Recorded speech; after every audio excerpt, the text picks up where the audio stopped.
Hey YouTube, it's Cutt here. We are bringing you another breakdown. I'm just saying. So this one is Will Smith. Now here's the thing about it, right? So I grew up, first of all, I'm from Philly. Okay, I'm about that life. Okay, so I wasn't born and raised in West Philly, even though I did live in West Philly for some time. I was born in Germantown and I was raised mostly in Northeast Philly. You know, we moved on up.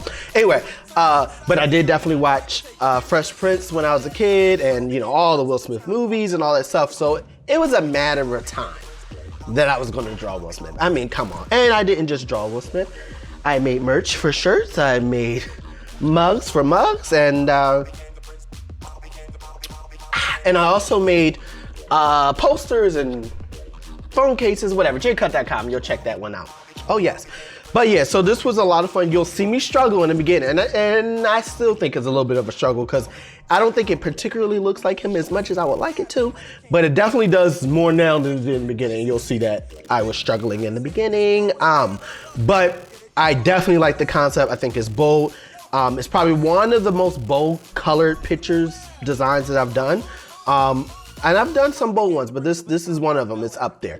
But yeah, definitely check it out. So let's get to it. In West Philadelphia, born and raised on the playground is where I spent most of my days. Okay, so the sketch. So I knew I wanted the ears to be a little bit more exaggeratedly big because we know he has big ears. I knew I wanted it to be the Fresh Prince theme, but as you can see, I struggled. Now here's the thing. I'm using the, what do you call it? Symmetry tool, which is good if a person's face is already pretty symmetrical. If a person does not have a symmetrical face, do not use this tool. Because if you use this tool with someone who doesn't have a symmetrical face, it won't look like them. If you use it with someone who's already has a perfect face, then it will work for them. That means whatever's on the left looks the same on the right, so no matter however you draw. But if their nose crooked, don't use symmetric because they're not gonna have a crooked nose, which means it won't be authentically them. Now, Will Smith has a pretty close face, but because I didn't take the time to do that, do it without symmetry, I think it didn't look like him as much. So you'll see I broke out of that. I was like, all right, you know what? Let's not use the symmetry for every part of it. Maybe the ears and the head, but let's do a little bit different, excuse me, for the eyes, or do it differently for the mouth, just so that it can be more authentic. So you can see I'm going through the sketch stage. I wanted this to be a little bit more of a graphic, like thicker lines, a little bit more playful. And then I was like, you know what? I was gonna draw the pupils and the eyes, but I'm like, you know what? Let's make it a little bit more mystical, a little bit more, you know, fantasy, and like just give them some white eyes. So you either do white eyes or black eyes. Black eyes are creepy, and white eyes make you feel like you have some type of power. So I'm like, oh, let's do that. Then I was like, well, if you're doing that, then let's make it feel like his clothing is kind of floating. It's, you know, your brain just starts to going. And so yeah, I was just sketching it out. I was like, all right, let's, you know, really play with it. Let's just do some stuff. You know what I mean? So I knew, so you can see I was playing with it. I'm like, should I add the eyeballs? Should I not? And then we got to the inking stage where I think this was definitely a fun part of the stage, because this inking technique, I don't do it as much, which is at more where everything kind of has like a boxy edge to it. I'm kind of even inking some of the shading areas. Like, I don't do that a lot, but when I do it, it's definitely a lot of fun. So yeah, so you can see, so just like I'll sometimes sketch it in the symmetry mode, I'll also ink it in the symmetry mode so that it stays consistent for the areas that are inked. And obviously the rest of the body, I didn't do that, right? So I love doing little, to me, you can see, especially in the strap, you don't do, everything has some type of thickness. There should not be like a flat line. You know what I mean? Every item of clothing should have just a little bit of thickness, unless you're trying to purposely do a flat design or something like that. That's a little different. But for something that's alive like this, give it a little bit of thickness. I mean, even if it's more thick than it really would be in real life, just to give it more character, so that when you highlight and you do shadows, it really counts for it. That's what I like to do with clothing. The more the wrinkles, the better it looks. I can tell you that. I sometimes struggle with wrinkles and where's the best place to put it to make it feel natural. But in school we did a lot of like drawing fabrics and how it sits and how it lays. So I have a lot of that experience to like pull from, but oh yeah. So one of my pet peeves, but yet I love to draw, is like curved lines like this.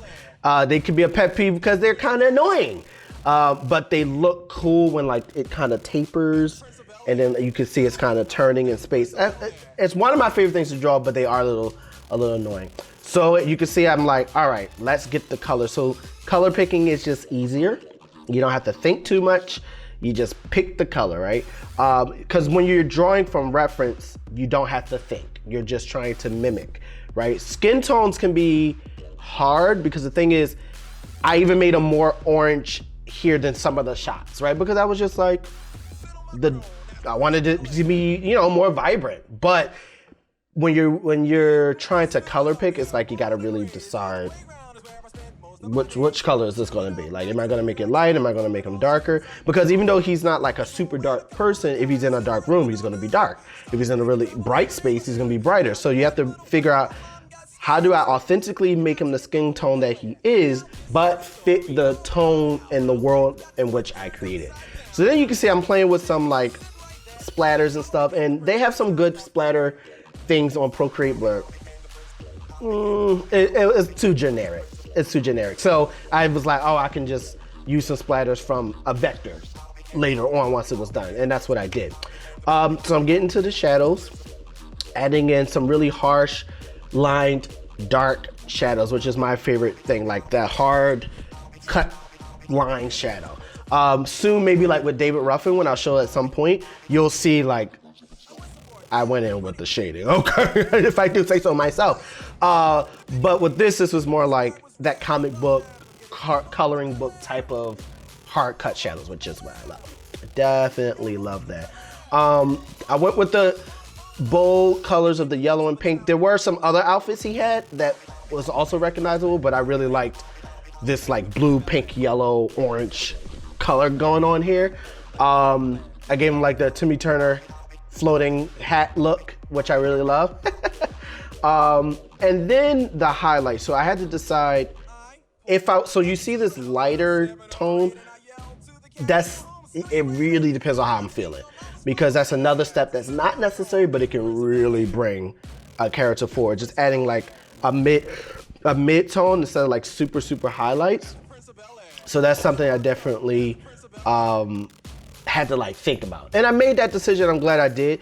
But as you can see, I only did it on the skin. I didn't do it on the clothing, because the moment you do it on clothing, it makes the clothing look like it's probably more shiny than it really is. So I don't always do it on clothing unless I want it to be shiny. And then I did the highlights in a yellowy tone, added some cool special effects in the eyeballs, which I will say was definitely a lot of fun.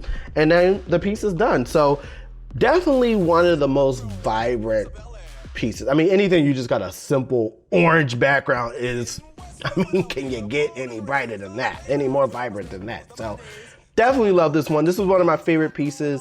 It's become a little bit of a theme or a staple for me. Crap, I can't see it in the background. Oh yeah, here it is. Boom. A little bit of a staple for me. I even put it in my logo for some areas, but it's definitely a cool piece. And I'm like, come on now, look at this. Come on now. Come on now, get yourself a J-Cutt mug. Get yourself. For shirt and everything. Do we have book bags for this one? Not yet, but soon we will, because we're going to be doing some all over prints for Will Smith soon. So when we get those out, we'll let you know, but definitely check it out. If you want to watch the video without me talking, then you're a hater. No, but if you want to watch it, click right here. You will see the whole process without me, watch the process and a lot quicker. And yeah, that's it. In West Philadelphia, born and raised on the playground is where I What are you spend doing? most of my... I know you're not about to leave without liking or sharing or something. I know you see that red button. You better subscribe to my channel. See you soon. I became the prince.